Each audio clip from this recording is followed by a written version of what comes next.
अस्सलाम वालेकुम व्यूवर्स, कैसे हैं आप सब? ठीक हैं। आज का वजीफ़ा ख़वातीन के लिए हैं जो घरेलू ख़वातीन हैं जिनकी शादी हो चुकी है और उनके हस्बैंड जो है वो उनके साथ सही नहीं रहते या रह रहे हैं तो मजबूरी के तौर पे रह रहे हैं, तो या वो अपना प्यार और मोहब्बत उनसे नहीं शो कर रहे, नहीं कर रहे।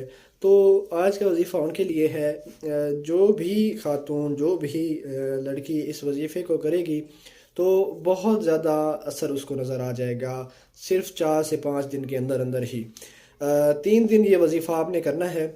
100 दफ़ा सूरह इखलास को आपने मीठी चीज़ के ऊपर फजर की नमाज के बाद आपने पढ़ के किसी मीठी चीज़ के ऊपर खिला देना है। तो इससे आपके हस्बैंड आपके हक़ में बहुत ज़्यादा बेहतरीन हो जाएंगे और आपको जो है वो आपसे प्यार और मोहब्बत उनका बढ़ जाएगा। तो ये वजीफ़ा करें, ये बहुत मुजरब है और अगर रिज़ल्ट ना आए तो मुझे आगे पकड़ लीजिएगा। जज़ाकल्लाह, खुश रहें, अल्लाह हाफ़िज़।